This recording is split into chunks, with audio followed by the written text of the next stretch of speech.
آپ دیکھ رہے ہیں سٹی انڈیا نیوز چینل، حق کی آواز۔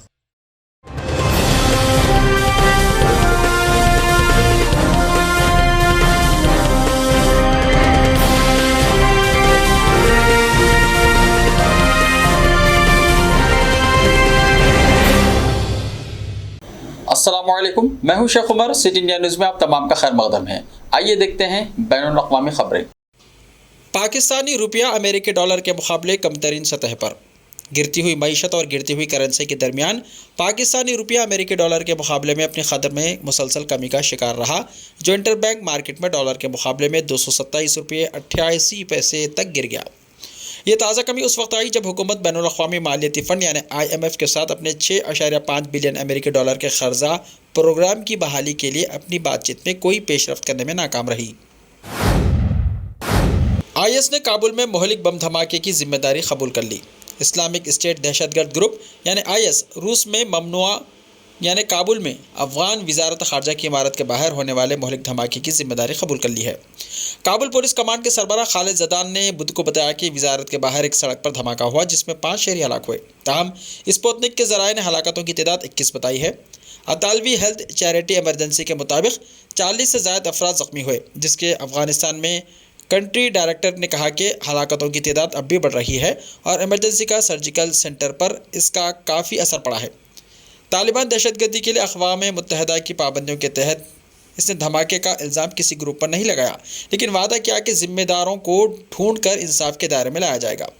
افغانستان میں اقتدار سنبھالنے کے بعد سے طالبان IS کے مقامی باب سے لڑ رہے ہیں، جیسا افغانستان میں زیادہ تر دہشت گردانہ حملوں اور بم دھماکوں کے پیچھے کارفرما مانا جاتا ہے۔ طالبان کے مطابق ملک میں IS کی موجودگی کم ہے اور گروپ کو ختم کرنے کے لیے تحریک کام کر رہی ہے۔ یوکرین پر اقوام متحدہ کی سلامتی کونسل کی میٹنگ 17 جنوری کو۔ اقوام متحدہ میں روس کے نائب مستقل نمائندے دمتری پولانسکی نے اعلان کیا ہے کہ ماسکو کی پہل پر یوکرین پر اقوام متحدہ کی سلامتی کونسل کی میٹنگ 17 جنوری کو منعقد ہوگی۔ پولانسکی نے سوشل میڈیا ٹیلی گرام پر کہا، میں اگلے ہفتے 17 جنوری کے اوائل میں یوکرین پر سلامتی کونسل میں کیا ہونے والا ہے اس کے بارے میں کچھ نہیں کہوں گا۔ ہمارے مخالفین کو ابھی تک اندھیرے میں رہنے دیں، حالانکہ ہم ان کے عادی کر چکے ہیں کہ ہم اپنے ساتھ ان کی روس مخالف میٹنگ کا جواب کسی ایسے موضوع پر دینے کی کوشش کریں جو ان کے لیے تکلیف دہ ہو۔ انہوں نے کہا کہ روس 17 جنوری کو ڈون باس پر دسمبر کی گولہ باری سے متعلق سلامتی کونسل کا غیر رسمی اجلاس بھی منعقد کرے گا۔ مسٹر پولانسکی نے کہا، دلچسپ مقررین اور حقائق ہوں گے۔ جیسا کہ آپ جانتے ہیں، اس طرح کے اجلاسوں میں سلامتی کونسل کے رسمی اجلاسوں کے برعکس ہم ویڈیو اور تصویری مواد دکھا سکتے ہیں۔ اقوام متحدہ نے کیمرون میں سیلاب متاثرین کے لیے جاری کیا فنڈ۔ اقوام متحدہ کے emergency relief coordinator under secretary general Martin Griffiths نے کیمرون میں سیلاب متاثرین کو مدد کرنے کے لیے فنڈ کا اعلان کیا۔ اقوام متحدہ نے افریقی ملک کیمرون میں سیلاب اور تشدد سے ہزاروں متاثرین کی مدد کے لیے $60 لاکھ کی ہنگامی امداد کا اعلان کیا ہے۔ اقوام متحدہ کے سیکرٹری جنرل اینٹونیو گٹریس کے چیف ترجمان اسٹیفن دوجارک نے بدھ کے روز کہا کہ اقوام متحدہ کے emergency relief coordinator under secretary general Martin Griffiths نے کیمرون کے انتہائی شمال مغرب اور جنوب علاقوں کے لوگوں کی مدد کے لیے سینٹرل ایمرجنسی رسپانس فنڈ کی مدد الاٹ کی ہے۔ روس ایران کے درمیان دو طرفہ تعاون اور شام کے بحران پر تبادلہ خیال۔ روس کے صدر ولادیمیر پوتن اور ایرانی صدر ابراہیم رئیسی نے دو طرفہ تعاون اور شام کی صورتحال پر تبادلہ خیال کیا۔ روسی صدارتی دفتر کرملن نے بدھ کو یہ اطلاع دی۔ اس میں کہا گیا ہے کہ دونوں لیڈروں نے اپنی فون پر بات چیت میں توانائی، ٹرانسپورٹ اور لاجسٹک کے شعبوں میں باہمی طور پر فائدہ مند پروجیکٹوں کے نفاذ سمیت تمام شعبوں میں دو طرفہ تعاون کو مزید فروغ دینے کی ضرورت پر زور دیا۔ مسٹر پوتن اور مسٹر رئیسی دونوں نے آستانہ عمل کے فریم ورک کے اندر کیے گئے مشترکہ کام کا خیر مقدم کیا، جس نے شام کے حل کے عمل میں اہم رول ادا کیا ہے۔ کرملن کے مطابق دونوں صدور نے شام میں حالات کو معمول پر لانے اور اس کے علاقائی سالمیت کو بحال کرنے کے لیے تعاون جاری رکھنے کی اہمیت پر اتفاق ظاہر کیا۔ اسرائیلی پارلیمان میں فلسطینی قیدیوں کی شہریت ختم کرنے کا بل منظور، 71 ارکان کی حمایت، 9 نے کی مخالفت۔ اسرائیلی پارلیمان کینسٹ نے 1948 کے سرزمین کے ان فلسطینی قیدیوں کی شہریت یا رہائش کو منسوخ کرنے کی بل کی منظوری دے دی جن کے بارے میں کہا گیا تھا کہ انہوں نے ایک کارروائی کے بدلے میں فلسطینی اتھارٹی سے معاوضہ وصول کیا تھا۔ اسرائیلی نشریاتی ادارے کے مطابق اس قانون کے مطابق یہ ممکن ہے کہ کسی بھی اسرائیلی عرب شہری کی شہریت منسوخ کر دی جائے اور اس کی سزا کے اختتام پر اسے فلسطینی اتھارٹی کے حوالے کر دیا جائے اگر اس نے کوئی دہشت گردانہ کارروائی کی ہے۔ اس مسودہ قانون کے مطابق شہریت کی منسوخی کو اس کے فعل کا بدلہ شمار کیا جائے گا۔ پرچنڈ کے وزیر اعظم بنتے ہی نیپال نے پھر سے ہندوستانی علاقوں پر اپنا دعویٰ پیش کیا۔ نیپال میں پشپ کمل دہل عرف پرچنڈ کے وزیر اعظم بنتے ہی بھارت مخالف آوازیں سنائی دینے لگیں۔ نیپال کی نئی حکومت نے کم سے کم مشترکہ پروگرام کے تحت ہندوستانی ریاست اتراکھنڈ میں لمپیا دھرا، کالا پانی اور لیپو لیک کو واپس لینے کا وعدہ کیا ہے۔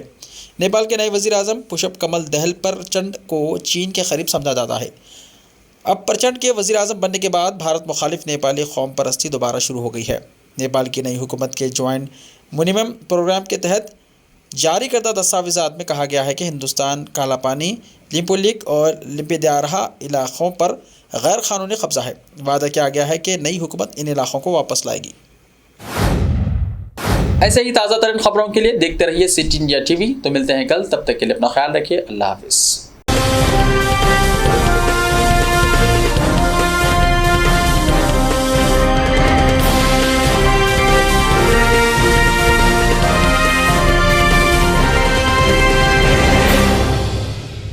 صرف خوابوں سے نہیں، گھر بنتے ہیں ارادوں سے۔ M S techno and company builders and developers لے کر آئے ہیں ایک نیا پروجیکٹ، صابریز Umar enclave super deluxe construction, شاہوں کے شہر حیدرآباد میں، چار مینار کے دامن میں، صرف 1 کلومیٹر کے فاصلے پر اعظم پورہ فرحت نگر علاقے میں۔ Booking start.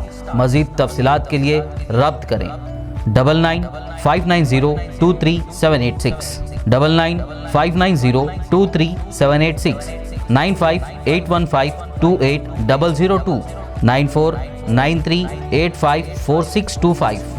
Are you looking to build your dream project, but construction costs and time are a big hurdle standing in your way? If yes, then you are at the right place, because Cosmolite AAC lightweight block is a game changer in the construction industry.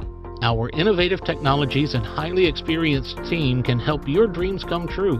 With our proven strategies, Cosmolite AAC block cuts down the requirements of steel and cement by 20%, saving 30% on construction costs and reducing construction time by 25%. Major builders and contractors have already switched over to Cosmolite AAC blocks because of the structure saving. Acoustic insulation, faster construction, lightweight, waterproof workability and flexibility, earthquake resistance and pest resistance. Cosmolite is all set to emerge as South India's most preferred brand in AAC lightweight block. So, what are you waiting for? Let's build with Cosmolite and stay happy, because we don't only build structures, we build happiness. Cosmolite, light up your life.